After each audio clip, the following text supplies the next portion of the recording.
Back in the day, no one liked Ethan in his class. He was known as the kid who never cracked a book, always lazy and a bit slow-witted. His teacher regularly lost her temper with him. One day, Ethan's mother came to school and talked to his teacher, who bluntly told her, "Your son doesn't study, gets into silly antics, and his grades are poor. I've never seen a student as lazy as him."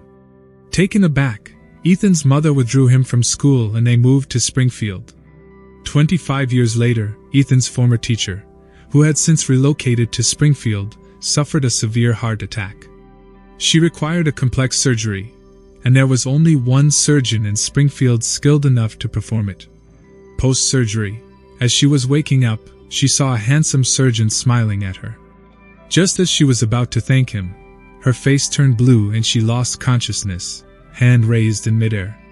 The surgeon was puzzled, trying to figure out what went wrong, when he saw something shocking. There was Ethan, now a janitor, having unplugged the respiratory machine to connect his vacuum cleaner.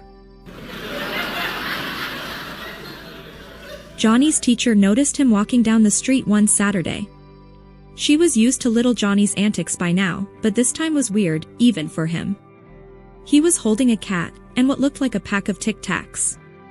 He would walk for a little bit, stop, eat a couple of candies, bite the cat, and start walking again. When they got close enough, she asked, "Little Johnny, what on earth are you doing with that poor cat?" "I'm playing truck driver," he announced proudly.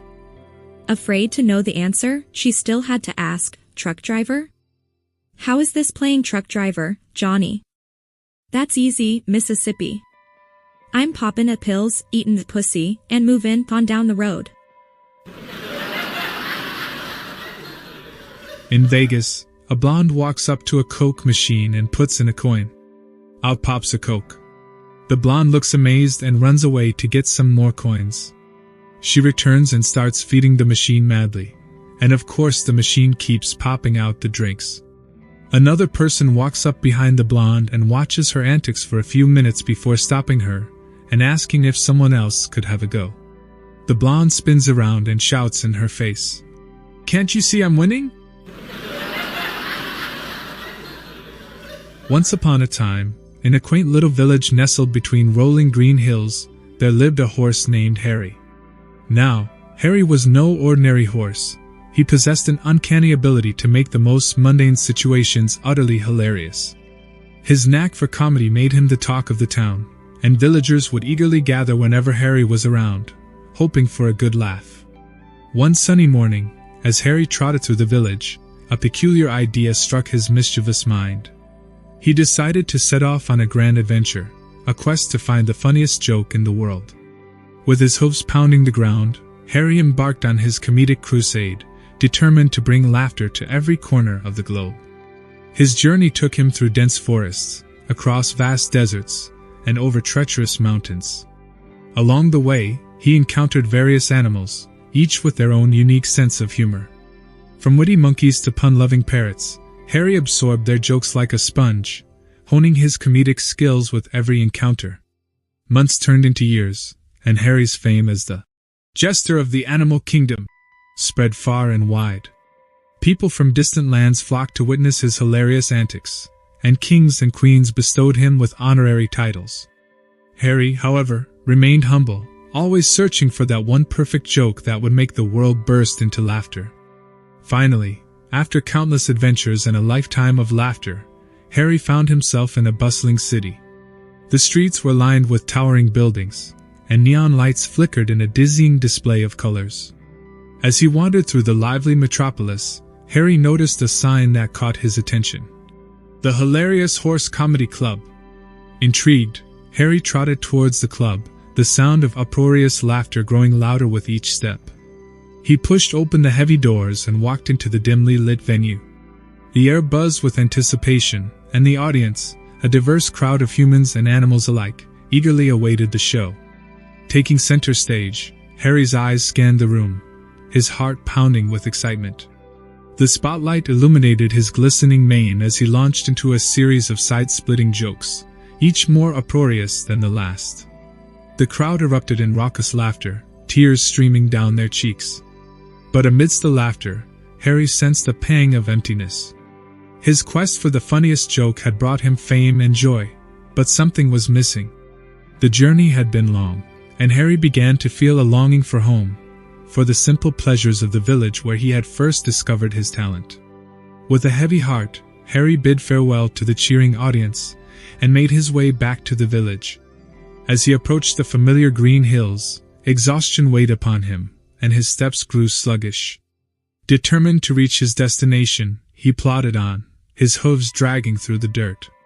Finally, with the last ounce of energy he could muster, Harry walked into the village's local tavern.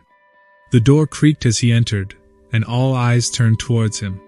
The bartender, a stout man with a bushy mustache, took one look at the weary horse and exclaimed, "Why the long face?" A white man wants to take the trip of a lifetime and decides on a trip to Africa. He is in a go-nowhere job, with no friends or family, and is feeling down. He quits his job and decides to travel to a remote area, far from civilization.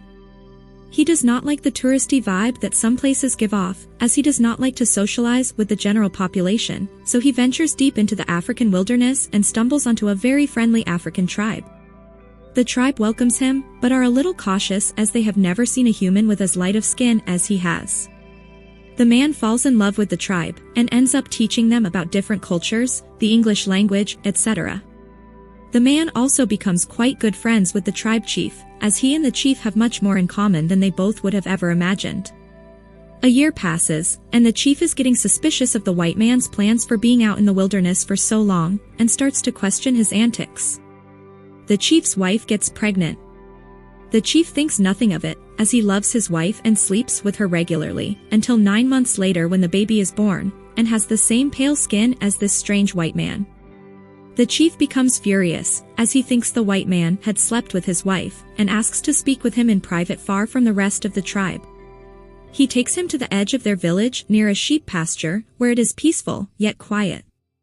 The chief brings up his concern for his child being white, and explains to him that it isn't possible for the child to be white and be his son, as the man is the first human they have ever seen to be white.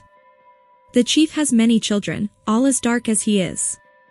Furious, the chief threatens to banish the man, as he is convinced the man had a child with his wife, but offers the man a chance for an explanation as to why the child isn't his. The white man thinks for a minute, and looks out onto the sheep pasture. He notices that all the sheep are white, except one of them, who is black. The man uses this example of the sheep, claiming that in nature, there is always a black sheep, and sometimes, no matter how all the others look, one comes out looking different than the rest. There wasn't a black sheep to impregnate a white sheep, to make it black, it just happens sometimes. The chief listens to this explanation, and makes his decision. The chief says, "I won't tell the others about the baby, if you keep your mouth shut about the sheep." Two brothers Matt and John go camping in the woods. When they arrive where they want to camp, they make dinner, have a few beers, but realize they forgot one of their two one-person tents at home. They decide to play rock/paper/scissors to see who gets to sleep in the tent and who has to sleep outside. Matt wins, and so they both climb in their sleeping bags, with Matt in the tent, and go to sleep. A few hours later, a group of blackout drunk campers stumble across their camp and decide to be jackasses and start beating the crap out of John. John struggles to groggily defend himself before the drunkards run off laughing into the night. John stumbles over to Matt in the tent and yells at him to wake up, explaining what has just occurred. Matt, who is a notoriously heavy sleeper, has actually heard none of this, and angrily tells John to go back to sleep. John, still very groggy and dizzy, thinks that perhaps he has imagined it and that he maybe drank more than he thought. He climbs back into his sleeping bag and falls quickly back to sleep. About 30 minutes later, the group comes back and discover that their prey hasn't vacated the campsite, so they proceed to lay into John again with punches and kicks, and again running off cackling into the night. Sure of himself this time, John stumbles over to his brother Matt and after a struggle wakes him up again. He swears up and down that he is not dreaming and that there are people coming and beating him up. Matt accuses John of just being mad that he had to sleep outside and decides he doesn't want to deal with his whiny brother and heads outside to sleep instead. John is insistent about his experience, but Matt doesn't listen, and they eventually fall asleep again, having exchanged places. The drunks come back another hour later and see their victims are really still there and decide to do their jackass antics and beat up the person again. But when getting closer, one of them has a change of heart and says, "Dude, man, I really feel sorry for this guy, let's up the one in the tent." Little Johnny is sitting in class. The teacher draws a banana on the whiteboard and asks the class, "Class, can anyone guess what this fruit is?" Little Johnny raises his hand and shouts, "That's not a fruit." Little Susie, offended at hearing the word, immediately begins to cry and runs out of the classroom to the principal's office. "Susie, what's wrong?" he asks. She attempts to answer through the tears, but the principal can hardly make out a word. "Susie," he asks, "did little Johnny do this to you?" Still crying, she nods her head yes. The principal storms out of the office, down the hall, and into the classroom. He marches over to Johnny's seat and shouts, "Johnny, this is the last straw. You are always picking on Susie and making trouble for all your classmates. I am sick of your antics." The principal finally looks over at the whiteboard. "And now you've drawn a banana on the whiteboard." Hey there. I put a lot of effort into making these videos, so please subscribe for more jokes and stay happy. Thank you.